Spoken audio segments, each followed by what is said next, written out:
今日はお暑い中お集まりいただきましてありがとうございます。国立新美術館館長の大阪でございます。今日はお二方、先ほども申し上げましたけれども、酒井忠康世田谷美術館館長と、李ウーハン氏に、対談をしていただきます。李ウーハン氏につきましては皆さんもご存知だと思いますので、簡単に酒井館長につきまして、ご紹介をさせていただきたいと思います。酒井忠康さんは現在、世田谷美術館の館長でいらっしゃいますけれども、1964年に、大学を卒業した年に、鎌倉にあります当時は鎌倉にありましたけれども、日本では一番最初にできました近代美術館、神奈川県立近代美術館に学芸員として、勤務されました。その後学芸課長や副館長を経て、鎌倉にある、神奈川県立近代美術館の館長に就任されています。就任されましたのは、1992年、だったと思いますけれども、その翌年の1993年に鎌倉の、近代美術館で、李ウーハン氏の個展を開催しています。今日はそうした経緯から、まず酒井館長に、鎌倉の、近代美術館での、展覧会個展について、話を始めさせていただければと思います。すいません、先ほどから鎌倉鎌倉と言ってますけど、今の神奈川県立近代美術館は葉山にありますので、当初、日本で最初にできた近代美術館の館長としてさまざまな展覧会を開催されてきた、そして李ウーハン氏とも親交の深い酒井館長の方から個展についてちょっとお話をいただければと思います。よろしくお願いいたします。今ご紹介あったように李さんの展覧会を1993年だっけ2年だっけ3年かごめんなさいねにした時に李さんがまず展示場を見たいということで、建物全部変えちゃられたら困るなと思うぐらいの意気込みでいらしてくださって、ああこの人は今までの作家の方とちょっと違って美術館も新しくしてくれるらしいなっていうような気分になりました。実際展示もびっくりするぐらい今までの展示とは違う手法で展示が行われたんですが、僕が李さんにお願いしたいくつかの理由の一つは、それからその数年前だったかな、1988年か7年か8年かに李さんが今まであちこち書かれた、文章を一冊にまとめた時の震えという本を小沢書店からエッセイ集として出されて、それが大変魅力的なエッセイ集だったんで、この人はちょっととんでもない人だなと思いました。なぜかというと、普段話してる時は日本語で話してるわけですよね。だけれども李さんは20歳の時に日本に来て日本語を覚えたわけだから、日本語を一回概念化して学習して覚えたわけだから、そういう苦労して日本語を身につけた人のお仕事を考えた時に、これは簡単にこの人の仕事を解釈したり分析したりするのは難しいなと思いながら、一度展覧会してみるとその実態がもう少し僕としては納得できる形でこれからも興味を持ち続けることができるんじゃないかと思ったのが発端です。そんなことです。はい、ありがとうございます。今日のこちらの会場にいらしていただいた方で、まだ展覧会をご覧になっていらっしゃらない方もいらっしゃるかもしれませんけれども、今回国立新美術館で開催されている展覧会は李ウーハン氏の長年にわたる創作活動をたどる、本当に1960年代の初期から、現代までを網羅した展覧会です。リ・ウーハン氏といえば、私たちは、まず「関係校」というタイトルのついた、彫刻を、思い浮かべることが多いと思うんですけれども、お二人には見にくいと思いますけれども、今出ているのは国立新美術館で作品設営中の、様子です。でこの石を、ガラスの上に、落として、自然にできたひび割れというか亀裂をそのまま見せるというこの作品、1960年代の後半にもう始められているんですけれども、実は先ほどちょっと楽屋の方でお話をしましたらば、李先生この作品にだけでなくその石や鉄板を使った、立体、彫刻と、言っていいと思いますけど、こうした作品に関わる大きなきっかけになった、もしくは大きな転換期になったということで、フランクフルトのシュテーデル芸術インスティテュートでの、展覧会のことをちょっとお話しされていましたけれども、このあたり、酒井先生も含めて、どのように感じていらっしゃるでしょうか。ちょっとご説明お話しいただけるとありがたいと思います。李さんに聞いた方がいい。ガラスを割る仕事は確か一番初めにやったのは1968年、それが11月だったか12月だったか定かじゃないんですけれども、結構寒い時で、僕は新宿の朝鮮小学会っていう、韓国や北朝鮮系の学生たちに奨学金を与えるそういう団体が戦前からあって、戦後も続いて、あって、日本政府の管轄下にある奨学財団だったんですけども、そこで本の整理っていうことでアルバイトに入っているうちに、そのビルの改装ということでガラスを取り替える、そういうことで、その古いガラスをみんな外して、いっぱい並べであったんですね、道路沿いに。それで新しいガラスと取り替えるという、そういう時に、それでその古いガラスがいっぱいあって、それは結局みんな捨てるものということなので、僕はそのガラスをちょっともらっていいかっていうふうに交渉したら、構わないけど何するのって、ね、ちょっとやりたいことがあるって、それでそれを、新宿西口の、今は東京都庁のあるところまでずっと続くような道路がありまして、その時はそんなに激しいその通りではなかったんで、でも空き地が結構あったんで、そこで唐十郎が状況劇場で演劇をしたり、いろんな人たちが詩の朗読をしたり、そういうようなことがしょっちゅうある時期でした。それで僕の頭の中にガラスを割るっていうそういうアイデアがあって、これはいろんなところから来たコンセプトですけども、一つはやはり現実にあることを割ってしまうというか、もう破壊してしまうという、そういうようなことなんですが、そのヒントはやはりマルセル・デュシャンの「大ガラス」という作品があって、これはその運ぶ途中偶然に割れたらしいんですけども、そしたらそれを見たデュシャンはこれをその作品にひびが入ってダメだっていうんじゃなくて面白いっていうことで、その偶然を取り入れて後からどんどんそのような割った作品を作ったんですね。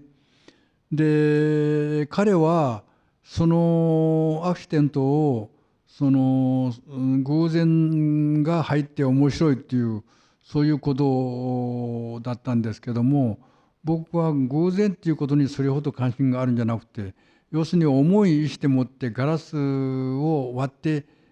そのボロボロにひびを入れるっていうことが魂胆だったわけで、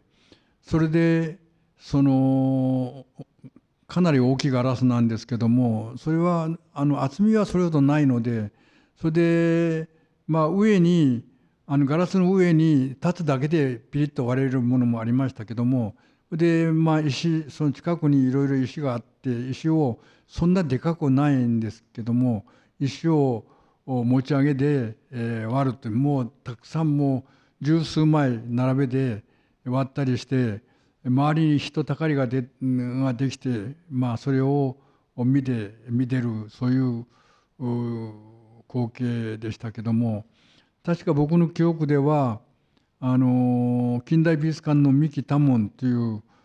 評論家で学芸員だった人が見てた気がしますけども、僕は全く当時無名だし誰も知らない中でやったことで、それが契機でその次の年の69年京都近代美術館であった現代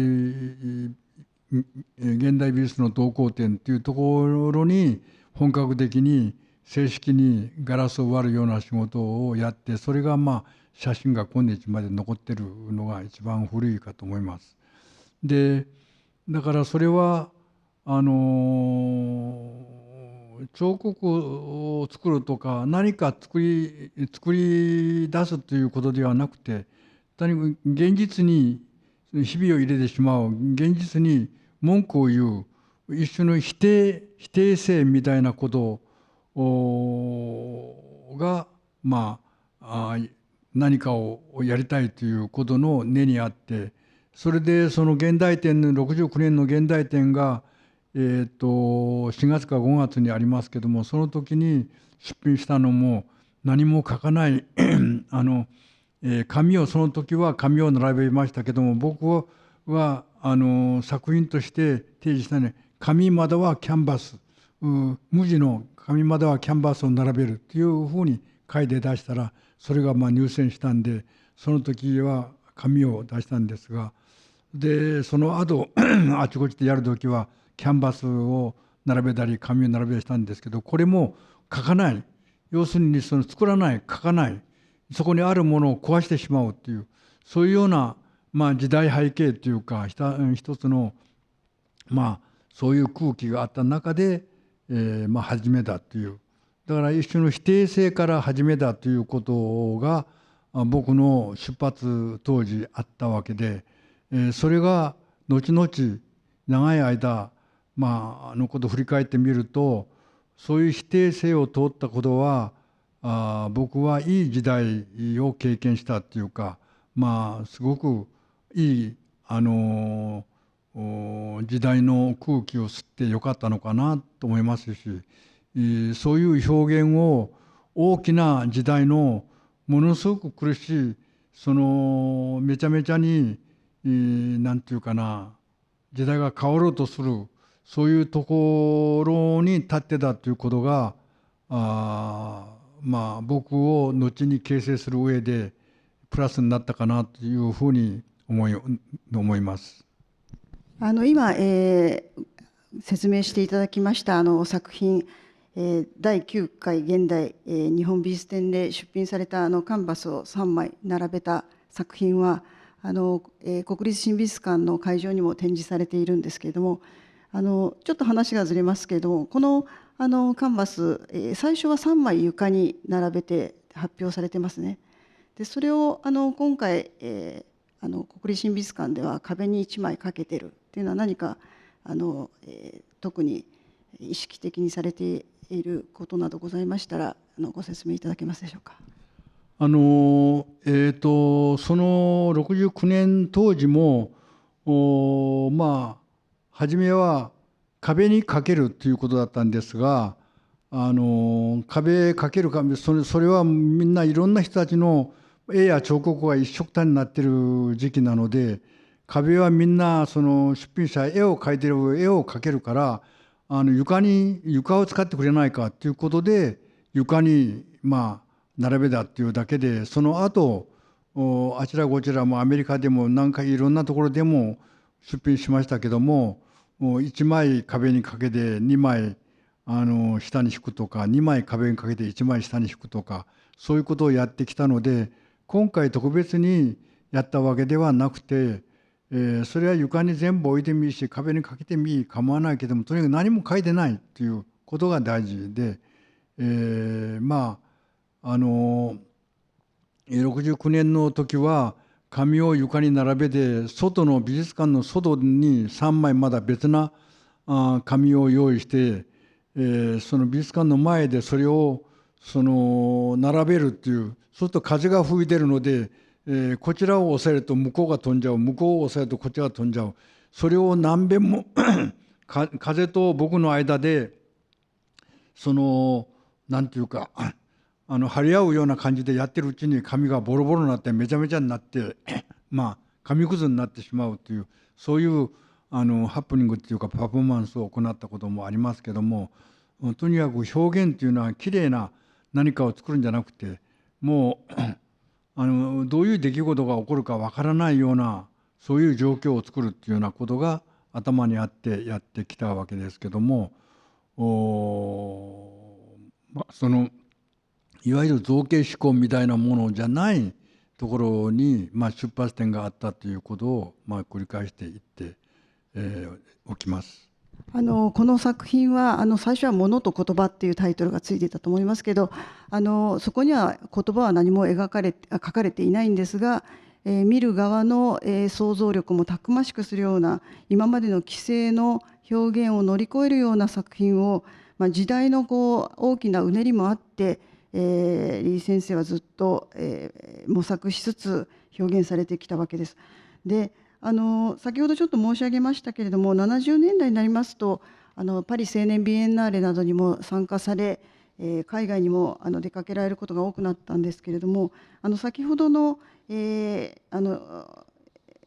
介がありまし紹介ちょっとさせていただきましたフランクフルトの、シュテーデルの、展覧会について、ちょっと酒井先生の方から何かご説明していただけませんでしょうか。まず今ガラスの上に石を落とすというか置くお話で、今ふっと思い出したのはこれはだいぶ前の話で、よく李さんと鎌倉の喫茶店でコーヒー飲みながらお話しする時にボソッとおっしゃるんだけど、最近のガラスは質が良くなって、ガラスがねなんかね機械的に割れてつまらないよっていうの。なんか昔のなんていうか泡があったような素朴なガラスの方がそのハプニング性の上ではいろんな表情を見せて面白かったって。なるほどなと思ったね。ガラスも不変ではないんだなっていうことがあって、その話は今でも記憶に鮮明に残してます。それともう一つはね、今李さんをお話しされてて皆さん等に気づいてると思うんだけど、それからタイトルに関係項とか非常に無機質なタイトルがついてるのね。それで僕もどっちかというと、お前はちょっとリリックで情緒的だから論理的な思考とか合理的な考え方は苦手だろうっていう、大体同業者の人たちはみんな僕に対してはそういう批判的な見方をされるんですが、それはその通りなんで、有名な中原祐介先生っていう現代美術の批評家はよくそれで「お前はリリックだからな」って言ってね、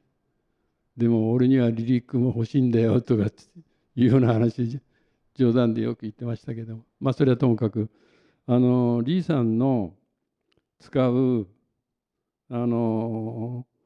材は、例えば今言ったように石でしょ、鉄でしょ、ガラスでしょ、それから展示してるには綿があったり紙があったりするという、極めてそっけないですね。素材としては非常にそっけない。それから場所でしょ、空間、時間、距離、余白、無という考えれば考えるほどに神妙な意味をはらみそうな言葉でしょ。それから関係性、媒介項、身体性、それから照らし合う、相応、対話、出会いというような、急に空気が色めき立つような言葉だったりしますね。それから外部とか内部、同一性、差異性、差異っていうのはこうディファレンツのことですけどね、その差異性というようなその知の尺度で測った言葉などなど、実に李さんが、タイトルはじめ、あるいはエッセイ論文で書かれる言葉のこの頻度っていうか、そういう言葉が多いんですよ。でこれは彫刻家からだからということではなくて、やはり一つはやっぱり外国語として習得したっていうことが一つあるのと、それともともと李さんは大学で哲学を勉強してハイデガーを一生懸命読まれたり、それから西田哲学に一時浸水し、今もそうかもしれませんけど、そういう思索の運動の上で養った言葉であることは事実なんですね。でそういうことで僕は実に興味深いです。李さんの持ってる言葉ですね。でそういう言葉が形を持つというのかな、そのきっかけは70年代のやはり後半だったような気がします。一つは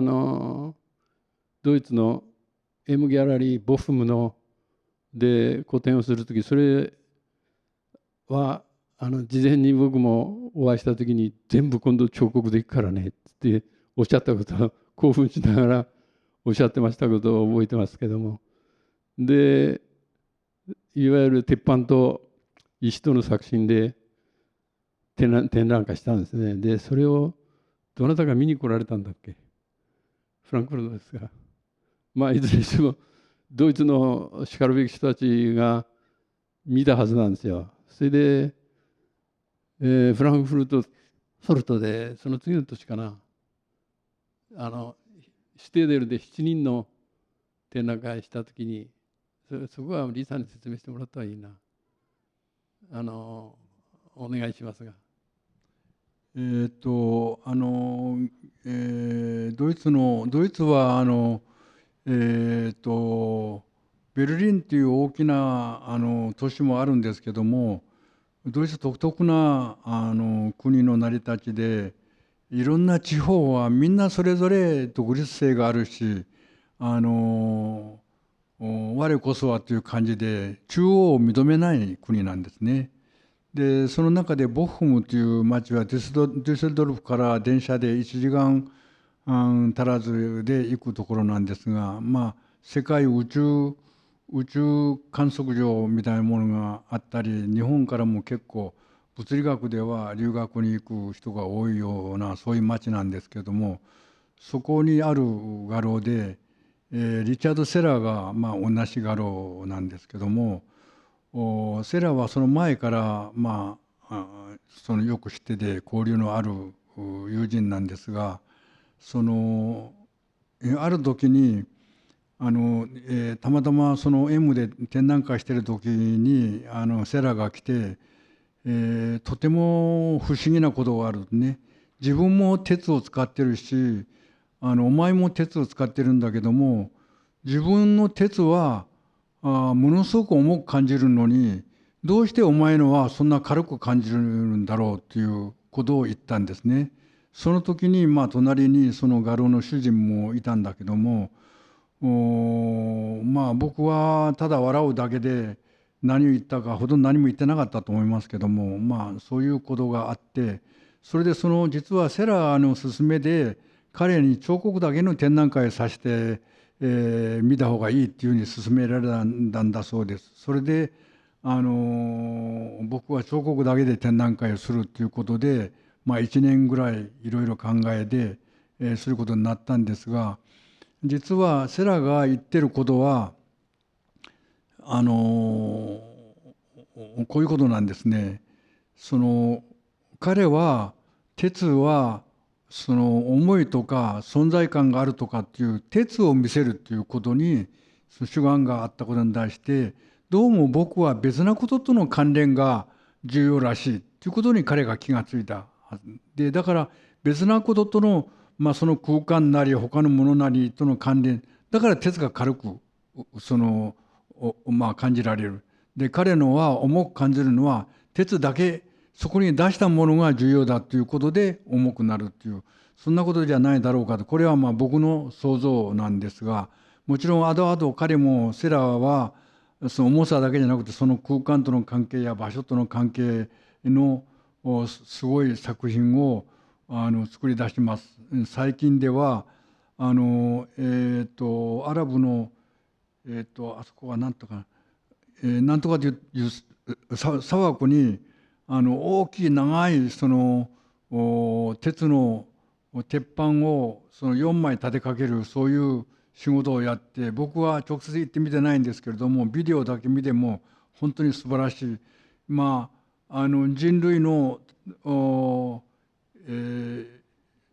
悲鳴っていうか、もう人類が終わっちゃってもう誰もいなくなった時の何か象徴的なそういうもののように思われて、ゾクゾクするようなそういう気がするんですが、とにかくそういうセラの勧めもあって彫刻だけをやってみたり、それで後でフランクフルトのシュテーデルっていう美術館で7人の彫刻家のその時にボイスだとかセラとかリクリームだとかあと何人とにかく7人の展覧会があって、それが契機で僕はいろいろドイツでたくさん展覧会するようなきっかけができたような気がするんですけれども、ものそのものを見せるんじゃなくてものそのものを出しながらやっぱり他のその場だとか空間だとかものとの関係とかそういうようなことが僕には大事だっていう、つまり関係項という言葉がずっとついて回るんですけども、初めはガラスを割る時に、知覚と現象とかそういうややこしい、タイトルがついてたんですが、後で関係項という言葉に変えたんです。これは簡単に言えば特別な意味とか何かじゃなくて何かを組み合わせ関係させる関わらせるっていうそういう意味で関係項という、それで一つの項ができるっていうか一つの場が開かれるっていうことでそういう言葉に全部変えて今日まで至ったわけなんですけれども、まだついでにちょっと思い出しましたので言うのは、物と言葉って実はこれは当時読んだミシェル・フーコーという人の「言葉と物」という本を読んで、それから刺激されてこれはいいやということで逆に物と言葉って、つまりもともとはフーコーによれば言葉で包まれてたようなものが言葉と物に分離される現象がその現代であるっていう、そこで近代というのは壊れていることを彼は暗示してて、それを僕使って、そのものと言葉、ものを先に持ってきて言葉が後になってそれが分離されていることで言いようのない状況が生まれるということでそういう言葉を用いたりしたんですけれども、酒井さんがさっきいろいろ僕がよく使う言葉を羅列しましたが、これは理屈っぽいことじゃなくてどういうふうに言っていいか分かんないからそういうそのややこしい言葉を用いたりしたんですけれども、何しろ表現っていうものは日常性からちょっとずれるっていうか話すというか非日常的な何かきっかけやそういう瞬間を見せるようなことでありたいなということでいろいろ頭を回しているうちにそういうややこしい言葉になったのかなという気もします。いずれにしても僕はドイツでその後90年まで一番僕の展覧会が多いのは圧倒的にドイツですし、ドイツがまあ僕を育ててくれたようなもので、日本にはほとんど知られなかったんですけど、それからだんだんと後でまあフランスだとかイタリアとか、まあいろんなところに広がるようになって、まあ大変やりやすくなったし、ついでに言いますと、これは別に自慢じゃないんですけども、僕は世界文化賞っていうのは2001年だったかな、もらったんですが、これはドイツが僕を推薦して、日本も後から推薦しましたけども、ドイツが推薦してそういう賞をもらったんです。で、だからすごくドイツは僕にとって、非常に活動の上で重要なことを与えてくれたような気がするんです。カテリーナ・シュミットさんとそうですね。バイツゼッカー。カテリーナ・シュミットという、これは初めは70年代はデュッセルドルフのクンストハレーという、そのデュッセルドルフのクンストハレーというのは70年代いっぱいまではヨーロッパで最も重要な美術館だったんです。でそこの副館長だったんですが、その彼女が関根の坊と僕それぞれ関根に彫刻を、僕に絵画を、それぞれ別な会で個展を開いてくれたり、その後まあ僕のことをいろいろフォローしてくれて、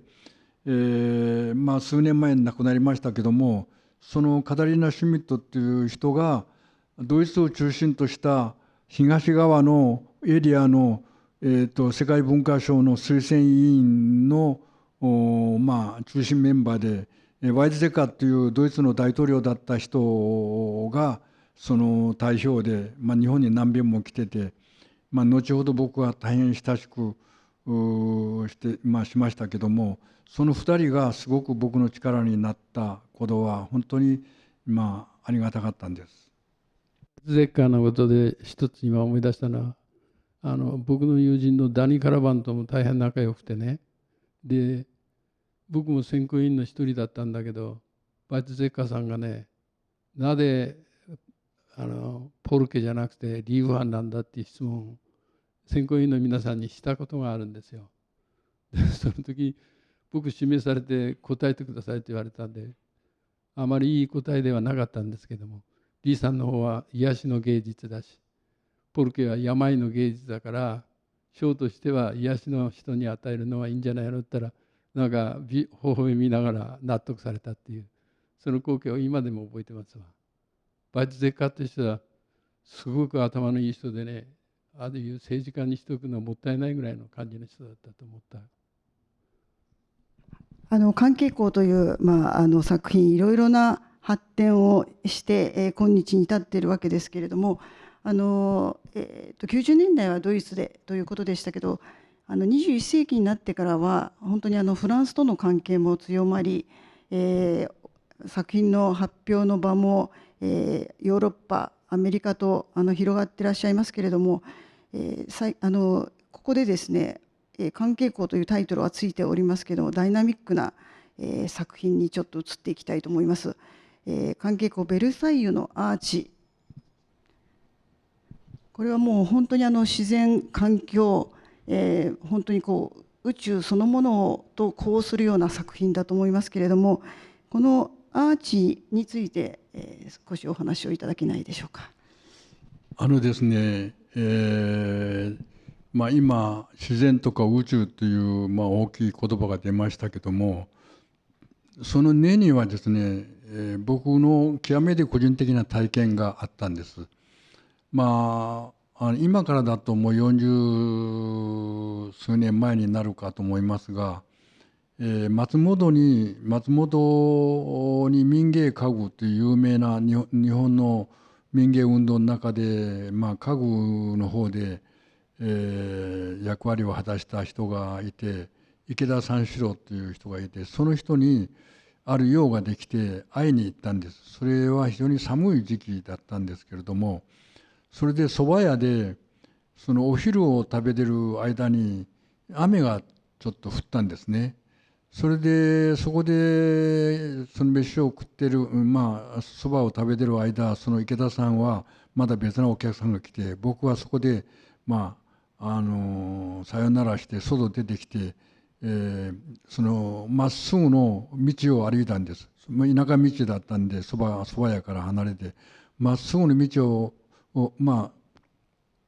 ちょうど雨上がりのところで、なんとなく歩いてたらですね、目の前に突如ですね、小さな虹がかかったんですね。でびっくりして、わあ綺麗だなと思う。普段小さい虹っていうのはあまり見ないんですけども、小さい虹がその道を挟んで、立って、それでいやこんなものは作れないもんだろうかと思ったことがあったんです。それでそのいい気分でその道を歩いてるうちに虹はそのうち消えちゃいました。それっきりですね、一度も思い出したことがなかったのに、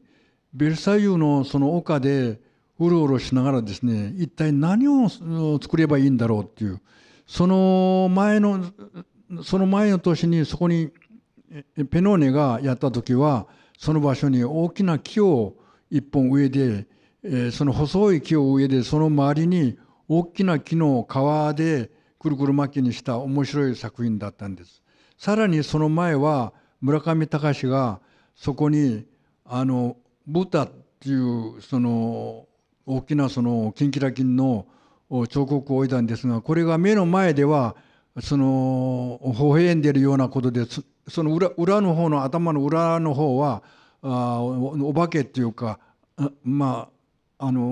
悪魔のようなですね、非常に怖いようなそういう感じになって、そういう二重性を表したような彫刻を立てたことを僕は見ているんですね。それで僕はそういう彫刻を置きたくはないし、ベルサイユというところではもうすごくもう計算づくで完璧すぎるぐらい完璧に庭というものができているので、何をすればいいのかなっていう何遍も言ってるうちに、ふっとそこでその当時すでにもう30数年前にあったその松本で見た虹がパッと思い浮かんだんです。あ、そうかって、ここに前列の虹をかければいいんだって。そうしたら突然僕はワクワクしてですね、それからもういろんなもう難しい話が全部飛んじゃって、虹を作ることに一生懸命になって3ヶ月くらいかけて虹を作ってかけたんですね。そしたら僕もすごい僕が思った以上に、想像以上にですね、そのいろんな人たちがそこを通りながら、虹がそのアーチが綺麗だと誰も言わない。そこを通るとね、空が大きいとか綺麗とか、周りの景色が綺麗に見えるとか、みんなそれを言うんです。それで僕はもうよかったなね、まさしく自分がやろうとしたことがこういうことだったんだね。作品そのものじゃなくて、それを契機にしてもっと辺りのことや自然や宇宙や別なことが開かれれば、それ以上素晴らしいことはないというふうに思うようになって、僕の仕事はますますその場や空間というようなものをそのなんていうか開いてみせるっていうか、そういう次元をその問題にするという方向に進んでいったのかなと思います。酒井先生はいかがでしょうか。リーさんのお仕事はリーさんに解説してもらうのが一番いいということなんだけども、僕に振られたんで、ちょっとよそ見したような感じの返答になるかもしれませんけど、このアーチとそれから下に敷いてるステンレスの長さは一緒なんですよね。同じ長さだっておっしゃってましたけど、アーチになってるステンレスの長さと下に敷いてる長さ同じ寸法だっていう。それでびっくりしたのは、そのアーチにした時に、ここでもそうだと思うんですけども、添えてるっていうか、支持体として大きな石を置いてある。だからそれは一種の非常に安心感を抱きましたね。それともう一つ、ここを僕も現場で実際に見て、ちょっと足痛めながら時でしたから、苦労して拝見したんですけど、まあそれはともかくとして、このベルサイユのプロジェクトが始まる前に李さんとお会いする機会があって、これすごく何度も何度も具体的なプランが決まらないで苦労されてて、これの起案者のパクマンさんといろいろと交渉事をされてたんだと思うんだけど、ある時僕の言葉ですけど、非常に装いのきれいな世界でも屈指の庭園に自分の仕事を何かしなきゃならないという時に、僕は物までやったなという冗談を言ったことがあって、苦笑いされてましたけども、逆にこの装いのしっかりした地盤の上に李さんの仕事が上手に乗っかった感じがあったなと思ったのと、それともう一つ、これ余計なことですけど、これ僕のやっぱり長い間のこの環境アートの仕事の上でお付き合いしていたダニー・カラバンというのが時々サイトスペシフィックアートの話をするんですけども、要するに野外彫刻という彫刻はないよ、野外に置かれた彫刻というのはあるけども、野外彫刻という彫刻はないんだと。それは当然ですよね。それでよく自分のことをサイトスペシフィックと言ってたんですけども、時々マコムっていう言葉を使うんだよね、彼は。マコムっていうのは MAKOM って、これなんかヘブライ語らしいんだけど、起源はアラビア語にもあるみたいなんで、マコムって言葉を使って、でこれはどういう意味だって聞いたら、創造的な土地、クリエイティブランドっていう意味もあるんだ。で李さんのことを考えた時にね、確かにこのベルサイユの大プロジェクトのこのアーチは非常にロマンチックでもあるし、それで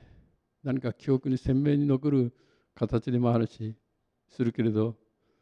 なんかそのクリエイティブランドっていうことの意味で考えると、なんとなく単に概念的説明に適合するサイトスペシフィックアートっていうよりも、マコムっていう言葉の方がなんか含みがあるなという印象を持ったことがあります。以上です。以上です。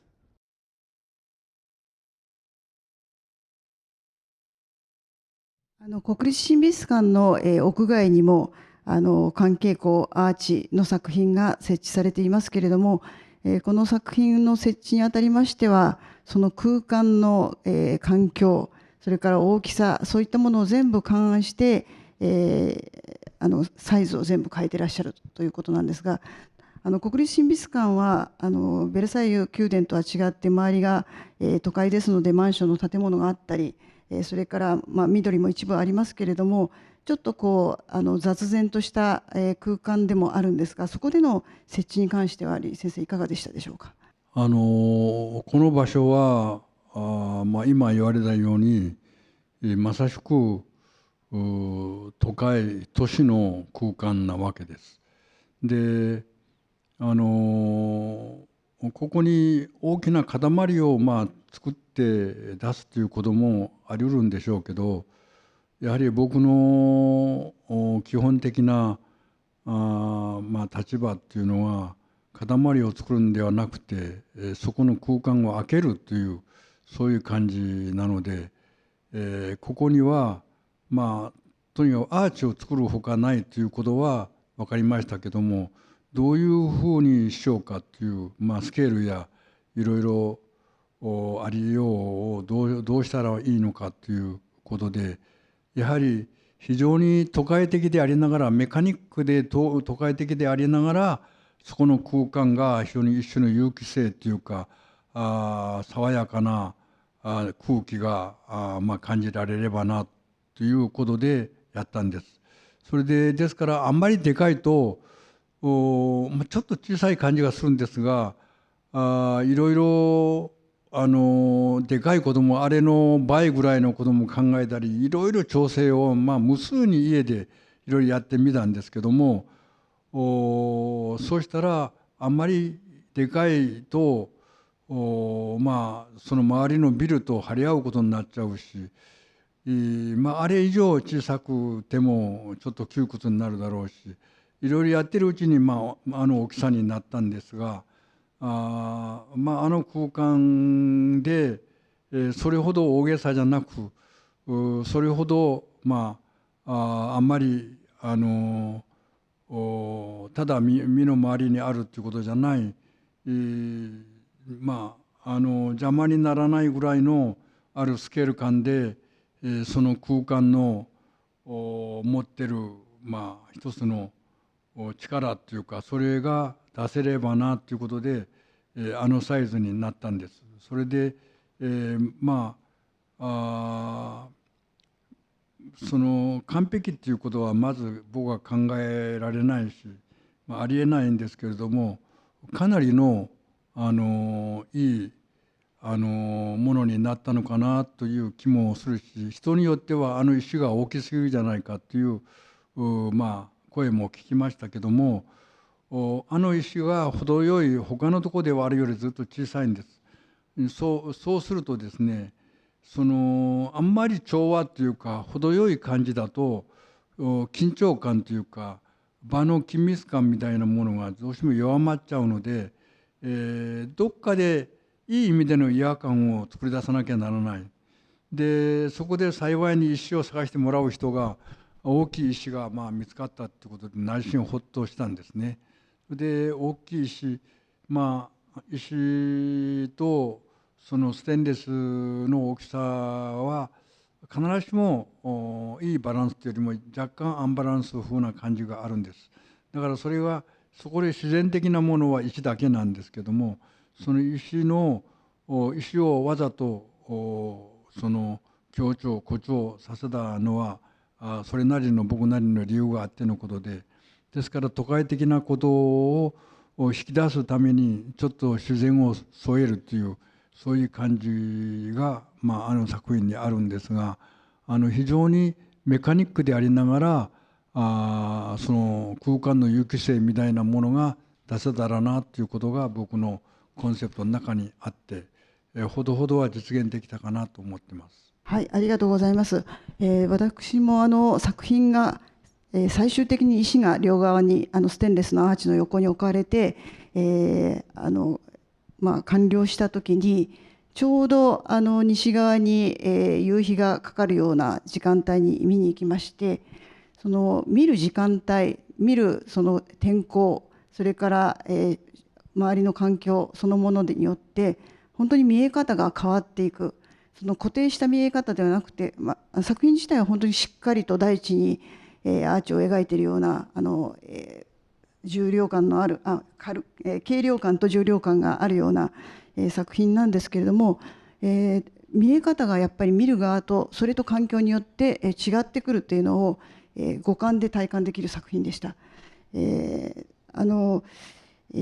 実はですね、いろいろお話を聞こうと思っていたんですけれども、もうあまり時間がございませんので、最後にまた、関係校のことを一つ、エスカルゴのことをちょっとお伺いできればなというふうに思います。それから酒井先生、何か、もう一つ、最後に、お聞きになりたいことがあれば。直島のリー・ウハン美術館についてちょっとお聞きしたいなと思って、あそこに柱のある広場があるんですけど、李さんはよく安藤さんのことをあの人は天才だよってよく言って、確かにここでも安藤さんの安藤忠雄展を見た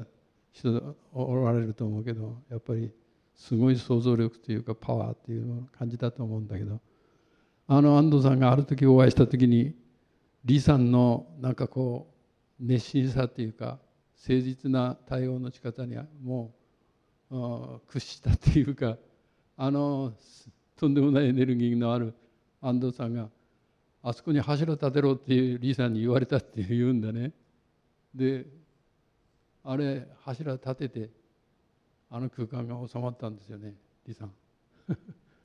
いやー、あの柱は初めは安藤さんの設計の中になかったんです。それで建物が建てた時にある日その青いシートを外した時にその時に僕はいたんですけども、その建物を見た途端にですね、その谷間を梅で作った僕は初めから安藤さんに、要求したっていうか語ったことも洞窟のような空間を作りたいっていうことが僕の考えで、自分もその洞窟に関心があるしじゃあそれをやってみようじゃないかということで始めたんですけれども、そのコンクリートがですね、4回重なったような感じで横を走る線がほぼ50メーターあるんです。50メーターのコンクリートの壁がその3、4回こう重なるようなそういう感じのがびっしりとその構えてる。そうするとその前に立った時に存在感はあるんですが空間が動かない感じで、いやこれはちょっと威圧感なんか圧迫感があるなと思ったんですね。それで僕はホテルでほとんど眠れないでその明くる朝行って、また見たんです。それでやっぱりその圧迫感を何とかしたいということで、それでその一旦鎌倉の家に帰ってそれでいろいろ考えた末に横に50メートル走る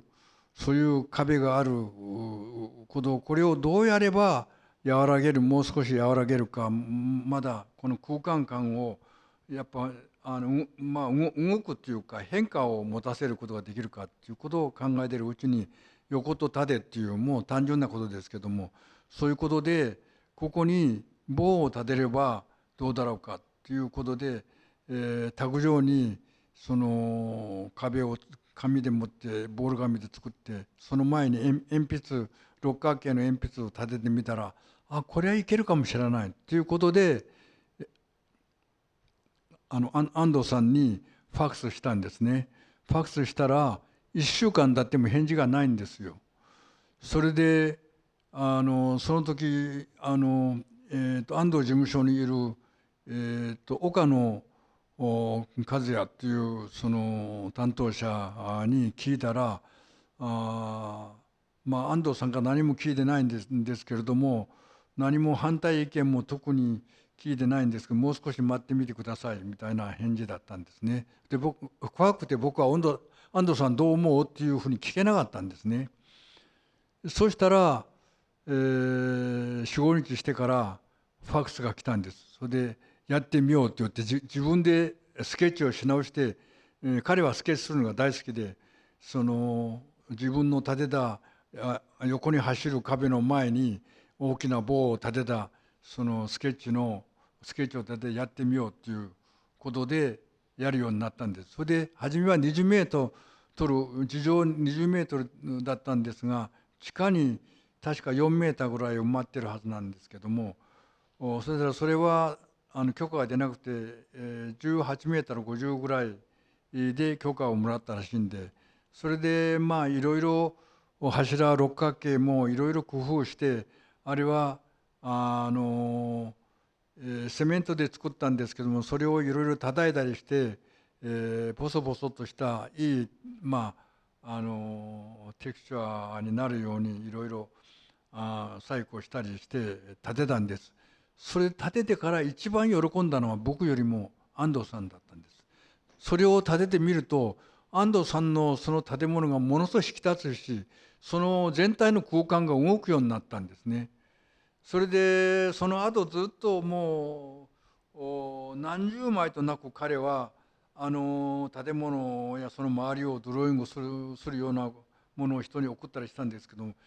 その彼のやってるところも真っ先に棒を描いてその後建物を描くっていうそういうことで、空間をうまく説明するようなそういうことをやってました。で僕もまさかその棒を立てるとそういうその空間が動くかどうかそこまで分からなかったんですが、やってみると本当に空間が一変したんで、すごくほっとしたそういう経緯があります。とても面白い話だったね。時間がないから、あと点と線の絵の話に最後締めくくってもらいたいんだけど、ちょうど直島から持ってきてるんでしょ、今回絵画作品は。その点と線の話を李さんからお伺いしたらどうですか。直島だと、対話ですね。はい、なんかこういうところに初期的な原点があるような気がするんで。点と線っていうのは誰でも子供でも年寄りでも分かることだし、別にこれは発明品でも何でもないし、誰でもやれることだし分かっていることなんです。ただこれは71年僕はパリからニューヨークに渡って、ニューヨーク近美に行ったら大きなバーネット・ニューマン展がありまして、そのブラック&ファイトというタイトルのついた展覧会でしたけども、ものすごい大きいキャンバスの絵が並んでて、すごいスケールのあるその絵にですね、その空間がその何も描いてない空間もあれば、うっすらと色塗ってる空間もあって、本当絵とは思えないぐらい迫力で僕に迫られたような感じがして、すごく感動というかショックを受けまして、いや僕もやっぱり絵をやってみたいっていうそういう気持ちが強くなって、その前から少しちょこちょこいろんな絵は描いてましたけども、しかし大半の批評家たちがもう絵画は終わったというそういう時代だったんですけども、ニューヨークから帰って、バーネット・ニューマンが空間をやるなら僕は時間をやってみたいということで、幼い頃45歳の頃いろいろ家で学んだ点の付け方、線の引き方みたいなことで、筆に墨をつけてちょんちょんちょんずっとやっていくと、初めは濃いけどもしまいにはなくなるっていう、そういうこと当たり前なんですけども、それを子どもの時に2、30分させられて、それからちゃんとした書を描くなりですね、絵を描かせるということになったんですけども、そういう幼い頃学んだ点の付け方、線の引き方っていうことを思い出して、それを煮たり焼いたり煎じて飲んでるような感じで、何も僕が発明したことは何もないです。もう恥ずかしいながら、それを拡大したり、それがストロークになったり、いろいろそういう変化の中で僕の絵画が今日まで続いているっていう、そういう感じなんです。点線、それから風より、それから風とともにっていうふうに点の置き方、線の置き方が変わってきているんですけど、直島からお借りしている一つが後ろに書いた写真で示している「対話」という作品です。最後にですね、この実際に絵を描かれている写真をお願いします。一番最後にち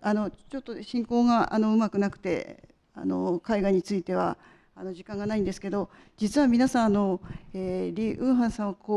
キャンバスに向かってこういうふうに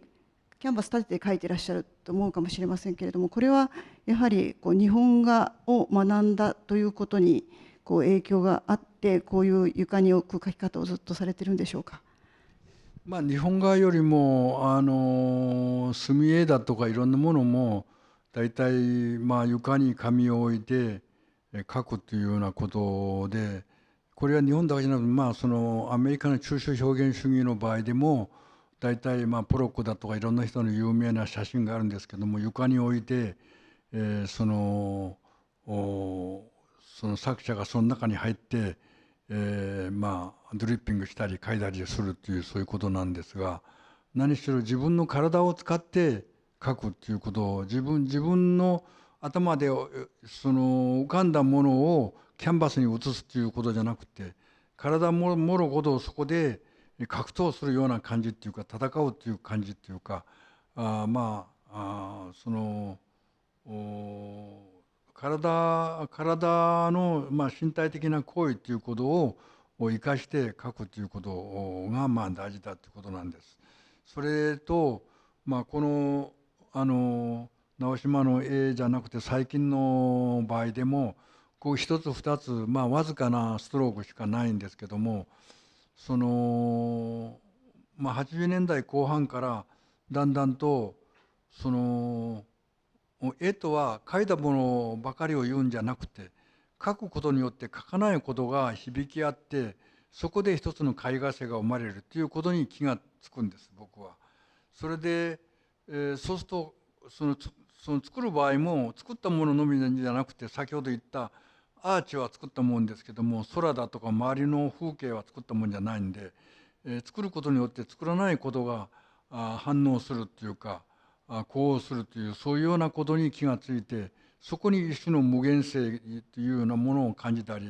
僕の絵の場合もちょっとあるところに筆でタッチすることによってタッチしてない部分が響き合って絵画性が生まれるという、そういうようなことをどんどん意識するようになって、それで余白っていうのはその東アジアの余白概念、普通はその描いたものじゃない残りの余りのところを空いてる空いてるところを余白っていうんですが、僕はそれは興味がない。そういう空白は単なる空白に過ぎない。余白っていうのはその描いてないけれども描いてることとの反応で、それが何か力を持って感じられる、生き生きして見えるという時に余白というんだというふうに僕は解釈するんですね。ですからその書くことは書かないことへの呼びかけで、それでその呼応して響き合うようなそういう空間を作りたいということで、そこで出てくる空間感を余白現象というふうに呼んでるんで、ようやくそれが分かって、そのスタートラインに立ったのかなという、そういうような僕には感じがして、絵画を初めて見てよかったなと。それはそういうことを初めは全然分からなかったんですけれども、今は本当にそれは一つの自分なりの発見で、これは面白いところにたどり着いた。実はこれを指摘してくれたのは先ほど名前が出たシグマ・ポルケっていうドイツのアーティストで、この人はボーンで僕の展覧会をした時に、その向かい側の別な美術館で展覧会してて、僕の見に来たりしたし、何度も会ったこともあって、晩年僕の絵を見てゲルハルト・リヒターを知ってるかって、挨拶した程度はあるけどもよく知らないって言ったら、今度紹介してあげるからって言って、実は彼は絵画で可能な限りのことは全部やってみたその男だ。でもたった一つやってないことがある。それをお前がやってる。でそれだけしか言わなかったんですけども、何だろうと思って考えてみると、その書くことと書かないこととの関係、これはリヒターはやってないんですね。でその書くことと書かないことの関係で絵画が成立するっていう、それをシグマ・ポルケは僕の絵を見て感づいたんですね。でそれで本当にどんどんと勇気を得て、その書かないこととの関係をさらにこう強いものにしたいということで、今日に至って最近はカラーを色を使ってもう少し、色気がある重厚なものができつつあるのかなという、そういう感じです。はい、ありがとうございました。なんとなく今佳境に入ってきた感じはするんですけれども、1時間という時間がもう過ぎてしまいました。今日は、彫刻から絵画まで非常に幅広い創作の軌跡についてアーティストとそれからずっとその李さんの作品を見てこられた酒井館長ならではの対談が皆様にお届けできたのではないかと思います。どうもありがとうございました。お二人にどうぞ拍手をお願いいたします。